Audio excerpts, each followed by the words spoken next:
সহযোগিতা এত বড় হয়েছে, আরো যদি সহযোগিতা করি আল্লাহ পাক কোথায় পৌঁছে দেবেন ধারণা করা যাবে না। এজন্য আমরা যারা এখানে এসেছি, যারা আসতে পারেনি, তাদের কাছে আমরা এই বার্তা পৌঁছাবো যে মহাপুর মাদ্রাসা আমরা যেটা মনে করছি সামান্য, ওটা সামান্য নয়, ওটা সারা পশ্চিম বাংলায় ছড়িয়ে গেছে।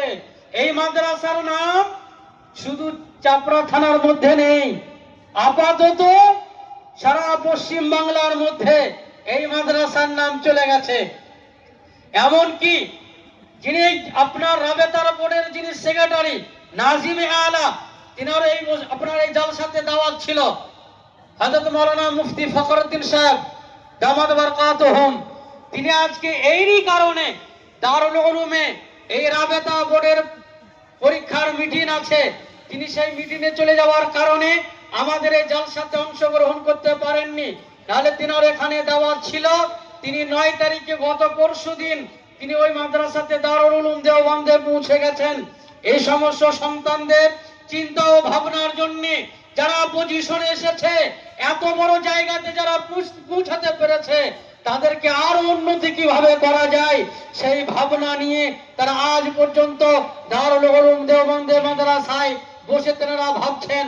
আমার বন্ধুরা ভাইয়েরা, তারা যদি এরকম ভাবে ভাবতে পারে, আমরা যে পয়সা অর্জন করেছি, আল্লাহ পাক যে সুযোগ দিয়েছেন, তা থেকে কি কিছু এদের পিছনে খরচ করা যাবে না?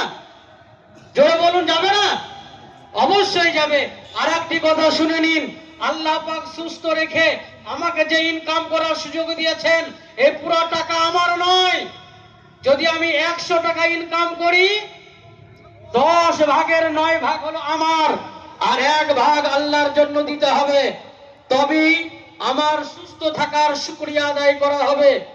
যদি আল্লাহ পাক চাইতেন আমাকে ইনকাম না করিয়ে হাসপাতালের বেডে শুয়ে রাখতে পারতেন, কিন্তু সেটা না করে আল্লাহ পাক আমাকে ইনকাম করার সুযোগ দিয়েছেন।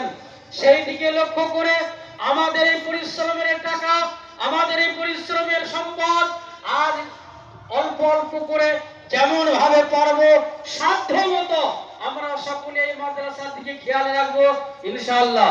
খেয়াল রাখা যাবে ইনশাআল্লাহ।